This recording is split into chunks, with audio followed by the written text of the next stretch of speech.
Tampa Bay last season won the division again. Baker Mayfield was amazing from a passing yards perspective. Sanders, you want to pull up his stats from last season. 4,500 yards exactly. That's not rounded. The big thing for him was interceptions, but with the rate that he was throwing at, he led the league in interceptions with 16, sure, but he was throwing the ball so much that it was like you're due to throw more interceptions. That's how the law of averages works. It's like when a coin is flipped heads 7 times, you're guaranteed the next one. You're going to end up throwing some picks if you start eating the ball. Exactly. You're guaranteed to throw tails at some point. So for him, he led the league in interceptions, but it wasn't necessarily like he was a bad interceptions one. There were some that were bad, and this was a team that only finished 10-7 in a weak division. For them, Mayfield has to be good again. Another year under his contract and another year older. They bring back pretty much everyone on the offensive side of the ball. Bucky Irving is back. Sean Tucker, Syracuse legend Sean Tucker. And then they also have Rashad White as well in the tailback room. They add in the draft Emeka Egbuka. They took a first-round pick on Emeka Egbuka. So he is an addition to a wide receiver core that was already deep and good with Jalen McMillan, who was a first-round pick the year prior, Mike Evans, and then Chris Godwin both come back. Chris Godwin is hopeful to play to start the season. He thinks he's going to start week 1 after suffering a dislocated ankle last season. There's still some question marks there. Mike Evans was hurt for 4 games last season as well, so question marks for both of their health. So Emeka Egbuka feels like it was a decent pick in the fact that let's bolster an already deep wide receiver room. If we already throw the ball so much, let's continue to be able to throw the ball with a deeper receiver room, more options. Now they lose Ben Cohen, offensive coordinator. He goes to the Jacksonville Jaguars, so Baker has lost his play caller, so there's going to be questions there for the Buccaneers this season. Defensively, they made some additions, adding Hassan Reddick and Anthony Walker Jr., and then they took 2 picks on corners, which was kind of key for them. They were not great at corner. Their best corner was really Jamel Dean last year, but he was hurt for much of the year. Benjamin Morrison and Jacob Parrish from Notre Dame and Kansas State, respectfully, are added. They lost a few of their guys from the Super Bowl team. Shaq Barrett, who came back last season, is gone again. And then William Golston also left. They lose Jordan Whitehead, shout out J-Dub, and KJ Britt as well. For them, it's going to be my biggest thing is, are they going to beat the NFC South enough to guarantee that they win the division? Because their schedule is hard. And Sanders, if you don't mind pulling up, Baker has had his troubles with the Falcons. He's never lost to the Panthers, and he's played the Saints very well. So for me, the 2 biggest games for the Buccaneers this season from an outsider's perspective, if you're not high on New Orleans, which a lot of people aren't, Vegas isn't, I should say, then Tampa Bay and Atlanta are your 2 competitors for the division. And Baker has struggled against Tampa Bay, and they've lost some games. Against Atlanta. Baker struggled against Atlanta, and they've lost games they shouldn't have, and they had the overtime classic last season. But they're going to need to play Atlanta well, and they're really going to need to win both of those games to be in a spot to where they can basically say, we got the tiebreaker, and if we play Carolina well and the Saints well like we normally do, 6-0 in the division is going to be good enough to get to the spot where you can win the division. Because think of the win totals we've already had. 9 wins. I think, for our teams, we have Falcons at 9 wins and the Saints at 9 wins. So if the Buccaneers go 6-0 in division, they're in a spot where, 1, that's 2 losses already added to their competitors, but they're also about 3 wins away from winning the division potentially. And that is where the schedule really is tough. Outside of the division, it is very, very difficult. They play at Houston on Monday Night Football. They'll host San Francisco. They will host the Super Bowl champs, the Eagles. They'll host the Jets. They have to go to Detroit. They have to fly across the country, like literally almost entirely across the country, to play the Seattle Seahawks a week after playing the Eagles. They have to go to Buffalo. That's another really tough game. They have to fly essentially across the country to play the Rams And then on top of that, they also have a game at Miami late in the season. And so this is a very, very tough schedule outside of their division where you could see them losing a ton of those games. The traveling ones are huge for me, like traveling all the way to Seattle and traveling all the way to Los Angeles and Buffalo. Like, those are not easy. Yeah. And those are also, on top of that, already pretty good teams. So it's a question mark for me. How do they play when they travel this season? Yeah. How do you guys feel about Buccaneers? That they're the favorites to win the division. Their win total is at 9.5. I have them at 10-7. I know we both, all three of us, are pretty high on them and have them over that win total. But I mean, thoughts on Buccaneers this season? Can they win the division again? Yeah, I mean, I think they're rightfully favored. The offensive weapons they have, and then how good Baker's been, as well as a solid defense, I guess. So I see the vision there. I love what you said about the schedule, because it is so tough. It's kind of why I only have them getting to 10 wins. But I will say the nice part about it is the back half is pretty sweet. Mm-hmm. You finish home in Arizona, home against New Orleans, home against Atlanta, at Carolina, at Miami, home against Carolina. So not like those aren't all like cupcakes. There's not really cupcakes in the NFL, but you can't really ask for a much better 6-week stretch where your harder games are at home. You only go away twice. Close. You're talking about the distance you got to travel. Going to Miami and to Carolina is not bad at all. So they really need to capitalize on that late stretch because they probably won't be. They could be below 500. Coming out of their bye very easily. Yeah, but go ahead. I have them at 4-7 coming into that stretch.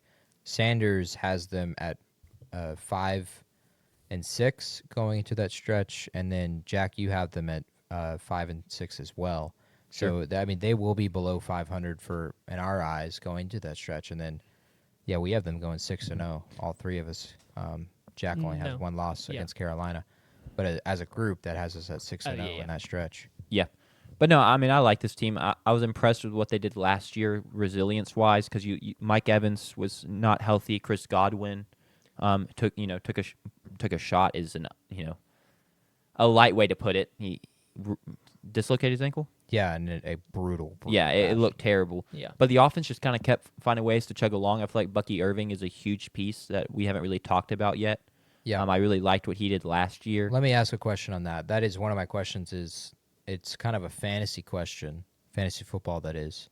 Do we think Bucky Irving is the lead tailback next year? Because he basically earned that role over Rashad White, but they still have Rashad White. They have Sean Tucker now. So who do you think is the lead? I think it should be Bucky Irving. I agree. Do you think he gets 70% plus carries, or is it split? I think it's closer to split. I think it's closer to split. He'll get majorities. I don't know about 70 plus. Might be 55, 45. You can't count out Sean Tucker. Infamous tweets from him.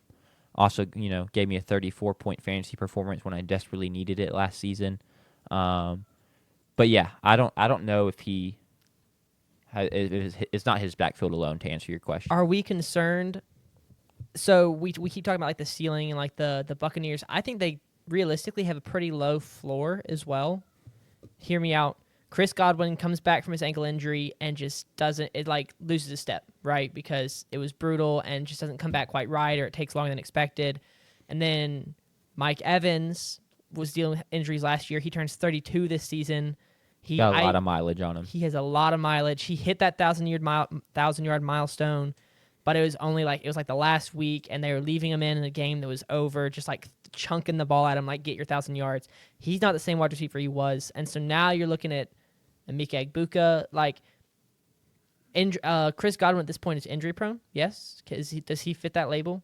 He's not even guaranteed to start the season at 100%. I think he will play and then be at 80%, which then leads you to potentially getting hurt more often. Exactly.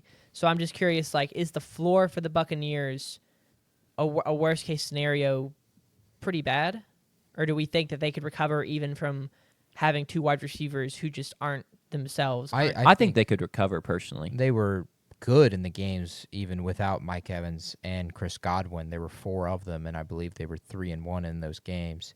The offense is, I think, going to produce. I think the question for me offensively is Liam Cohen leaving. Yeah. With new play calling, does that change anything? Sure. That'll be interesting to see. Do they change their scheme at all? But I think the back half of the schedule it's too easy for them to not do well there. I think they're in the same spot as the Falcons, as I said earlier, where if they're 500 going into the bye, they'll play 8 games going into the bye. If they're 4-4, man, they're in a really good spot to one, win the division, and 2, potentially even get up to a first round bye. They just can't bottom out before then. I don't expect them to. Which you bring up a valid point about the kind of older concerns about the concerns about the older wide receivers. And I think the Bucs agreed with you, and that's why they drafted Emeka in the first round, which is a pick that I mocked, and y'all were like that. No, I just don't see the Bucs doing that. So I kind of hit on that. I don't remember you mocking that, but I'll give you props. Congrats. I mocked Cam Ward to number 1. So. Well, you can take your congrats. Back to the in games where Chris Godwin or Mike Evans was not the leading wide receiver, the Bucs were 1-4, and their one win was the Raiders. Their 4 losses were the Ravens, the Falcons, the Chiefs, and the 49ers. Sure. So, Cade Otton led in 4 of those games, and Rachaad White led in 1 of those games. The first New Orleans game, and then 4 weeks after that, what was their record? First New Orleans, they won. They lost 4 They straight. They lost 4 straight. So disregard me saying they were 3-1. Yeah. That's the stretches. Otton at 100, Otton at 81, Otton at 77, and then Rachaad White led the team in Week 10 with 39 receiving yards. Which, I mean, they put up 28 points, 24 points, and 20, which is not, like, phenomenal numbers, but in the NFL, could have done worse. It is a rough stretch where you're playing the Ravens, the Chiefs, and the 49ers. I think C. Otton gives you another C. Otton spells cotton. Sorry. I think he gives you another reliable option. I was impressed with him last year. Yeah. Absolutely. So, yeah, I don't have too much concern there. Any other thoughts on the Tampa Bay Buccaneers? No, I mean, Did we talk about their defense and how that shapes up? They return a lot of players. Vita Vea is insane. Well, yeah. And then they bring in Hassan Reddick from the Jets after his weird thing. They've got one of the best safeties in the league in Antoine Winfield Jr. I mean, it's a decent defense, good defense. I think it's middle of the pack. Yeah. The names are there. Levante David at his age is, you don't know how much you can get from him. Antoine Winfield had questions last season in spots. Hassan Reddick didn't play much of last season. Yep. And Vita Vea is great. It's just a corner is going to be a big question for them. They can get kind of eaten alive a little bit in the passing game. But I wouldn't say it's a great defense by any means. There's no true pass rusher unless Hassan Reddick returns to the form that he was at, and that's a key part. Maybe you get a Kalijah Cansey breakout in year 3, former first rounder. I wouldn't count on it personally. It's not the pass rush that they had by any means when Brady was there. And if they're going to be playing in shootouts, like their pass rush needs to be good. So I don't see that. That doesn't mean like they can have middle of the pack defense. If their offense is as good as it was last year, they're going to win the division. Yeah. With how the schedule plays out, in my eyes. Cool. I agree. Yeah, I mean, I called it a solid defense earlier, and I'll reiterate and confirm that point. I mean, I will say Shiloh Sanders Is he on that roster? He is. I missed that. I mean, will he play? Will he make the Probably not. roster? Will he Special make teams, 44 maybe. man? Is it I think 44? they gave him a 53. contract. 53. Pretty sure they didn't just sign him as undrafted. I think they invite him to camp. I think they gave him a legit deal. Could be wrong. And they could still cut him. I mean, it's not. They wouldn't be that much money. This but is definitely more than 53. So this is not the final roster. Yeah. sure. Cool.